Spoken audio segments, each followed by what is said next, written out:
Hello दोस्तों, कैसे हैं आप सभी लोग। आई होप आप सभी लोग अच्छे होंगे। और आज हम जिस टॉपिक को डिस्कस करने वाले हैं वो है क्लास 12th का चैप्टर 2।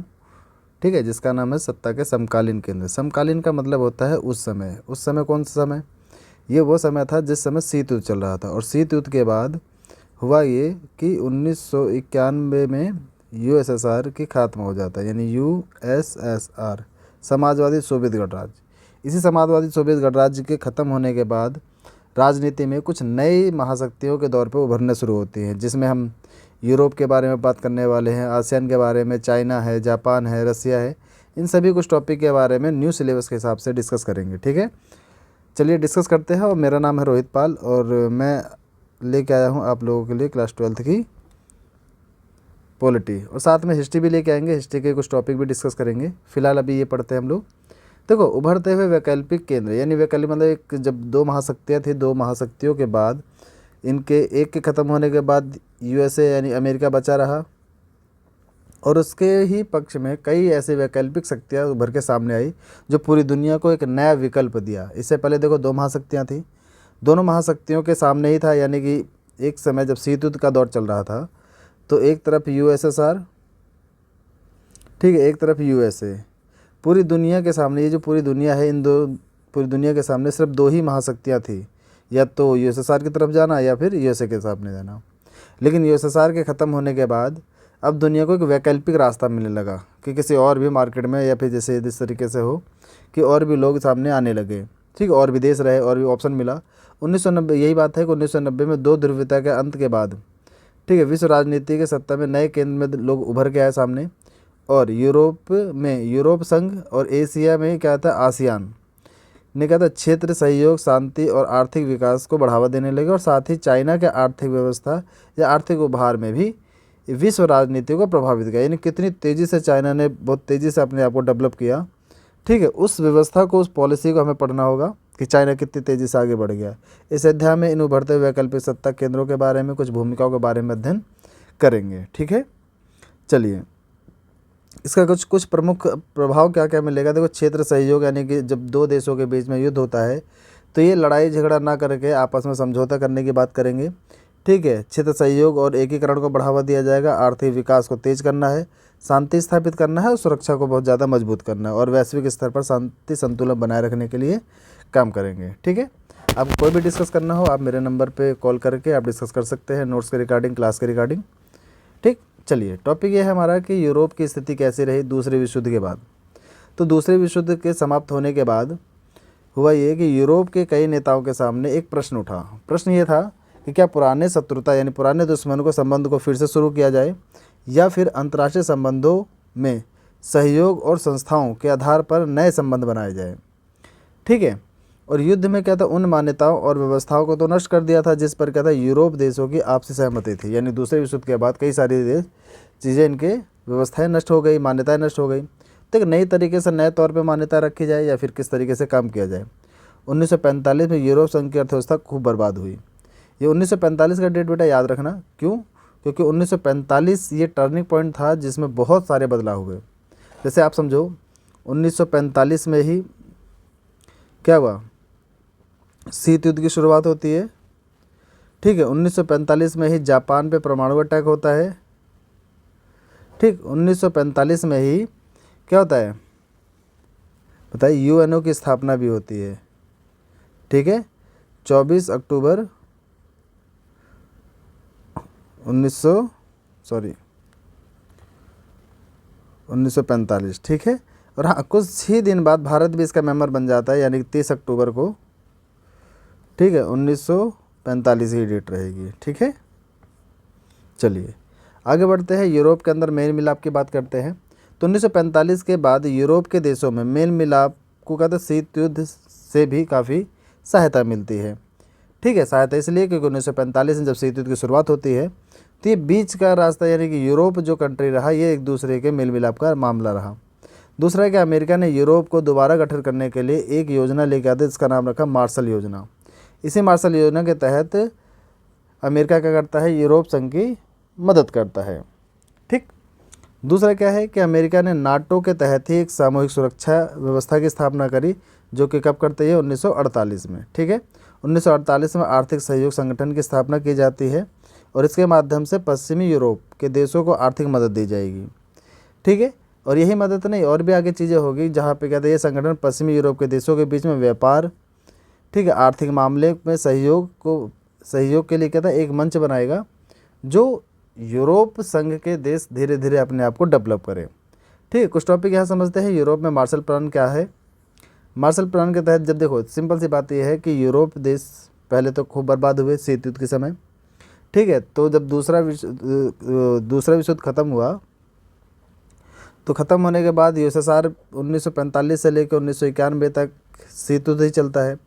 जब शीत युद्ध खत्म होने वाला ही होता है तो अमेरिका को लगता है कि ये हमारे युद्ध की वजह से यूरोप कंट्री को बहुत ज़्यादा नुकसान हुआ, और इन्हीं यूरोप कंट्री को करने के लिए अमेरिका क्या लेके आता है, मार्शल प्लान लेके आता है, जिसे मार्शल योजना के नाम से जाना जाता है।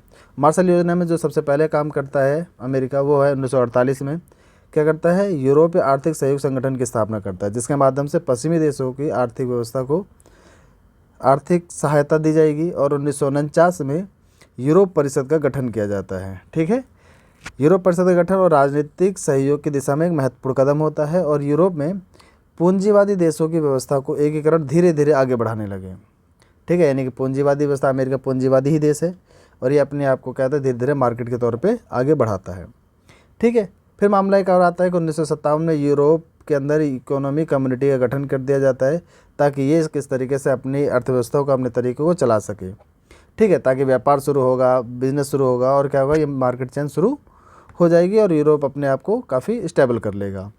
यूरोप परिषद के गठन के बाद ये सक्रिय तरीके से राजनीतिक रूप में क्या काफ़ी प्रभावित हुए, चुनाव लड़ना, इलेक्शन होना और संस्थागत ये सारी चीज़ें हुई। ठीक है, संस्थाएं बनाना शुरू किए, संविधान बनाने की कोशिश करते हैं लेकिन असफल हो जाते हैं। ठीक है, यूरोप गुट में के पतन के बाद, यानी यूरोप संघ के पतन के बाद, सोवियत संघ के पतन के बाद ये प्रक्रिया और तेज़ी से हुई। हालांकि पहले से चल रही थी जैसे मैंने बताया, लेकिन सोवियत संघ जब खत्म हो जाता है तो ये तेज़ी से आगे बढ़ता है मार्शल प्लान। 1992 में सक्रिय परिणाम यह होता है कि यूरोप संघ की स्थापना हो जाती है। ठीक है, और यूरोप के पास अपना काफ़ी झंडा होता है, राष्ट्रीय गान होता है, तिरंगा, स्थापना दिवस, ये सारी चीज़ें होती हैं। यूरोप संघ के विकास में कुछ बातें कर लेते हैं। तो क्या है यहाँ पे देखो, लंबे समय से यूरोप के आर्थिक सहयोग, ठीक है, आर्थिक सहयोग वाली व्यवस्था से बदलकर एक क्या है, अधिक राजनीतिक रूपता वाला संगठन बना दिया गया। ठीक है, और यहाँ पे यूरोप संघ की काफ़ी हद तक एक विशाल राज्य के तौर पे कार्य करने लग गया। अब धीरे धीरे इसकी प्रक्रिया चलने लग गई। ठीक है, और ये विकास के तौर पे आगे बढ़ा। संविधान मैंने पहले बताया, संविधान बनाने का प्रयास करते हैं लेकिन असफल रहते हैं। इसके पास अपना क्या झंडा है, राष्ट्रीय गान है, ठीक है, स्थापना दिवस है और अपनी मुद्रा यानी यूरो है। ठीक है, अन्य देशों के साथ इसके साझा संबंध, विदेश नीति और सुरक्षा नीति भी अपनाई जाती है और धीरे धीरे ये दुनिया के देशों के साथ भी व्यापार करना शुरू कर देते हैं और नए सदस्यों के साथ भी इनका सहयोग दायरा धीरे धीरे विस्तार होता है, हालांकि कुछ हद तक खराब रहता है। नए सदस्यों के साथ पूर्णतः कहते हैं सोवियत संघ के खेमों में जो चले गए, यानी कि नए सदस्य का मतलब क्या है, जो सोवियत संघ टूटा, उस सोवियत संघ के टूटने के बाद कुछ देश जो थे बिखर गए। अब बिखर गए तो उनको क्या था, एक नया मंच, नया रास्ता चाहिए था। तो जो यूरोप देश धीरे धीरे डेवलप हो रहा था तो उन देशों के साथ ये देश जुड़ने शुरू हुए। ठीक है, और इसी प्रक्रिया में सभी देशों के लोगों का समर्थन नहीं मिला, यानी जो यूरोपीय देशों में हैं, यानी यूरोप के देशों के साथ ये हुआ कि ये कई ग्रुपों को मिला करके यूरोप संघ बना ही था। तो जब नए सदस्य आ रहे थे तो कुछ लोग नए सदस्यों का वेलकम करते थे और कुछ लोग नए सदस्यों का विरोध करते थे। ठीक है, इस वजह से कुछ देशों में ही इनका मानना था और कुछ देशों का समर्थन नहीं था। ठीक है, यूरोप संघ की शक्ति के प्रभाव की बात करते हैं तो देखो, यूरोप संघ का आर्थिक, राजनीतिक, कूटनीतिक और सैनिक प्रभाव धीरे धीरे बहुत ज़बरदस्त हुआ। इतना ज़बरदस्त कि आप ये समझो कि 2024 में जीडीपी यानी सकल घरेलू उत्पाद में लगभग $19.35 बढ़ गया, जो कि अमेरिका से भी ज़्यादा है। ज़्यादा तो नहीं कह सकते लेकिन अब अमेरिका के बाद दूसरे नंबर पर ही आता है। ठीक है, इसकी मुद्रा यानी यूरो अमेरिकी डॉलर के प्रभुत्व के लिए, यानी दबदबा जो जाता है ना, पूरी दुनिया में डॉलर ही चलता है, तो अब यूरो धीरे धीरे क्या था, डॉलर के लिए खतरा बनता चला गया। ठीक है, विश्व व्यापार में इसकी साझेदारी काफ़ी बढ़ जाती है और अमेरिका से 3 गुनी अधिक होती है। यानी पूरी दुनिया में अमेरिका सबसे ज़्यादा पैसा खर्च करता है, और इससे भी 3 गुना पैसा खर्च कौन करता है विश्व व्यापार में? यूरोप संघ। ठीक है। अमेरिका और चीन से धीरे धीरे इनके विवाद भी सुलझने लग जाते हैं और विवादों में भूमिका भी निभाने लग जाता है। यानी कि अब आगे बढ़ने लगा चाइना, वो यूरोप संघ। ठीक है। और बाकी लोग, बाकी देश इसके साथ अपने पुराने रिश्ते, पुराने विवादों को छोड़ करके आगे व्यापार करने की शुरुआत कर देते हैं। ठीक है। इसकी आर्थिक शक्ति धीरे धीरे प्रभाव बढ़ने लग गई। एशिया में और अफ्रीका में कई देशों में भी इसका प्रभाव बढ़ा, और सब इसके सामान खरीदना, व्यापार करना, और सब, क्योंकि जिसके पास पैसा होता है दुनिया उसी से ही व्यापार, उसी से रिश्ता रखती है। ठीक है।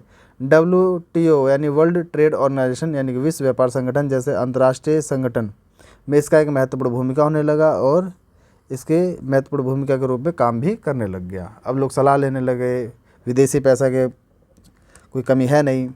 ठीक है। अब इसके अगर बात करते हैं यूरोप संघ का, तो अंतर्राष्ट्रीय व्यापार क्या था, यानी प्रभाव क्या रहा। तो यूरोप संघ के सदस्य क्या है, जैसे फ्रांस सुरक्षा परिषद का स्थायी सदस्य है। आपको पता है जब आप अंतर्राष्ट्रीय यानी यूएनओ का टॉपिक पढ़ोगे तो यूएनओ में एक होता है स्थायी सदस्य, ठीक है, और एक होता है अस्थायी सदस्य। ठीक है। जो स्थायी सदस्य होते हैं वो 5 होते हैं, और अस्थायी सदस्य जो होते हैं वो होते हैं 10। ठीक है। स्थायी सदस्य जो है परमानेंट है, यानी कि ये कभी नहीं बदलेंगे, और ये हर 2 साल में इनका चुनाव होता है और ये हटते चले जाते हैं। ठीक है। तो 5 परमानेंट मेंबरों में से एक जो है फ्रांस है, और ये फ्रांस कहाँ का है? यूरोप देशों का एक सदस्य है। ठीक है। दूसरा क्या है कि कई अन्य देश से सुरक्षा परिषद के अस्थायी सदस्य, यानी कि कुछ लोग अस्थायी सदस्य भी हैं। किसके? यूएनओ में। सोचो, जो व्यवस्था कभी नहीं बदलती, या फिर जो व्यवस्था पूरी दुनिया को कंट्रोल करती है, पूरी दुनिया को चलाने की क्षमता रखती है, उसमें इनके कुछ सदस्य देश शामिल हैं। अमेरिका सहित सभी देशों की क्या था नीतियों को प्रभावित कर सकता है। यानी कि अभी सोचो कि अमेरिका ने जिस राज्य को या जिस संगठन को या जिस संघ को अमेरिका ने सपोर्ट किया, और वो संघ अमेरिका से ही आगे निकल जाए, तो अमेरिका के लिए एक चुनौती और अमेरिका के लिए थोड़ी सी दर्द भरी दास्तां रहेगी। बात सही है ना। और इसी वजह से क्या हुआ कि ईरान के परमाणु संबंध में अमेरिका के नीतियों को प्रभाव पे कहते हैं। इसका एक उदाहरण मिलता है। यानी कि ईरान वाली कहानी आप देखो तो ईरान की 2 कहानियाँ बेटा, एक है 1990 की, और इसी का ही एक दूसरा पार्ट है 2003 की। ठीक है। 1990 में जिसे प्रथम खाड़ी युद्ध के नाम से जाना जाता है, ठीक है, फर्स्ट गल्फ वार, क्या लिख रहा हूँ मैं अभी, सॉरी, ठीक है, प्रथम खाड़ी युद्ध। और यहाँ पे प्रथम खाड़ी युद्ध में होता क्या है कि कुवैत और ईरान की लड़ाई रहती है, जिसमें अमेरिका 6,60,000 सेना ले जा कर के, ठीक है, ईरान को हराता है। और उसी समय ईरान के जगहों पर अमेरिका की नज़र पड़ती है जहाँ पे तेल भंडार सबसे ज़्यादा होता है। तो उस जगह को कब्जा करने के लिए इसको मौका मिलता है 2003 में, जो कि 2003 में ये बोलता है कि ईरान जो है वो पूरी दुनिया को नुकसान पहुंचाने के लिए परमाणु हथियार बना रहा है, और यूएनओ से परमिशन लेता है। हालांकि यूएनओ परमिशन नहीं देता है, उसके बावजूद भी 2003 में ये क्या करता है, ईरान पे अटैक कर देता है। ठीक है। 34 देशों को ले जा कर के। बाद में पता चलता है कि ईरान के अंदर ऐसा कुछ था नहीं। तो यही बात है कि अमेरिका ने जब ईरान पे परमाणु आक्रमण किया और ईरान के अंदर हमले किए, तो कुछ देश यूरोप संघ के, बात तो यूरोप संघ की है, कुछ देश यूरोप संघ के देशों ने बोला कि भाई अमेरिका ने जो नीति अपनाई, अमेरिका ने जो प्रभाव दिखाया वो सही था, और कुछ देश बोलते हैं इसके खिलाफ। इसका मतलब क्या है कि एक ही ग्रुप में रह के 2 बटे हुए हैं, 2 लोग, 2 कम्युनिटी बट रही है, 2 ग्रुप बट रहा है। तो कहीं ना कहीं यूरोप यूनियन के लिए अच्छी बात नहीं है। ठीक है। दूसरा, चीन के मामले में कूटनीतिक, आर्थिक, निवेश और बातचीत की नीति का था काफ़ी प्रभावित रही है। ठीक है। इसमें ये हमारा अंतर्राष्ट्रीय स्तर पर है, यूरोप के रिश्ते किस तरीके से रहे। फिर अब सैनिक शक्ति की बात कर ले तो देखो, सैनिक शक्ति में सैन्य ताकत दुनिया में सबसे बड़ी है। ठीक है। दुनिया में दूसरे नंबर पे, पहले नंबर पे आपको सभी को पता है कौन है, कमेंट में आप लोग बताना पहले नंबर पे कौन सा देश आता है। ठीक है, सैनिक ताकत के मामले में, और दूसरे नंबर पे कौन है जी। और आपको ये भी बताना है कमेंट करके कि तीसरे नंबर पे कौन सा देश है। ठीक है। इसका कुल रक्षा बजट जो है अमेरिका के बाद सबसे अधिक है। यानी कि सबसे पहले कौन है रक्षा, यानी कि अपनी आर्मी पे, अपनी सेना पे सबसे ज़्यादा पैसा कौन खर्च करता है? अमेरिका।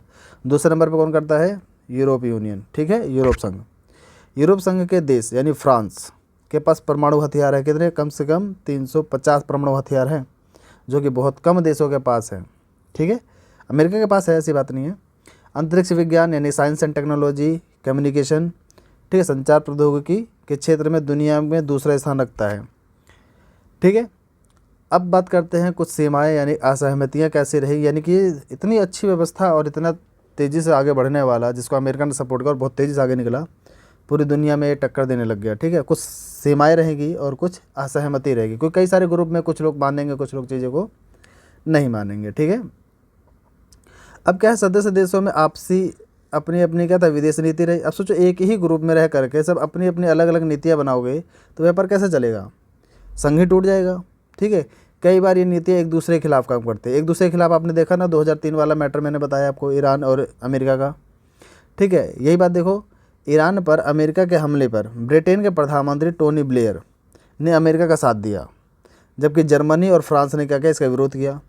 एक ही ग्रुप में रह करके कुछ लोग उसका सपोर्ट कर रहे हो, कुछ लोग इसका विरोध कर रहे हो, तो पूरी दुनिया को ये बात तो समझ में आती है ना कि यूरोप संघ में एक मत नहीं है। और जब एक मत नहीं है तो आगे चल के दिक्कतें देगी। क्या होता है, यूरोप संघ के कई सदस्य देश अमेरिका के संगठन में शामिल हो रहे थे, वो चाहते थे कि अमेरिका के साथ हम जुड़ जाए। अमेरिका का संगठन कौन सा था, नाटो। ठीक है, North Atlantic Territory Organisation, Treaty Organisation. ठीक है, अब मार्गरेट थैचर की बात करते हैं, ये ब्रिटेन को यूरोप के बाज़ार से अलग रखे। ठीक है, मार्गरेट थैचर ब्रिटेन के प्रधानमंत्री, इन्होंने क्या किया उस समय, यूरोप के बाज़ार से, यानी कि यूरोप के बाज़ार से अपने आप को अलग रखा। अब सोचो कि जब अपना ग्रुप होगा तो कोई भी सामान होगा तो सबसे पहले अपने मार्केट में बेचोगे, उसके बाद दूसरे मार्केट में बेचोगे। अब मार्गरेट थैचर यहाँ पे अपने मार्केट में नहीं बेचते थे, वो क्या करते थे, दूसरी जगह जाते थे। इनका ऐसा सोच था। ठीक है, जिसकी वजह से ये दिक्कतें हुई।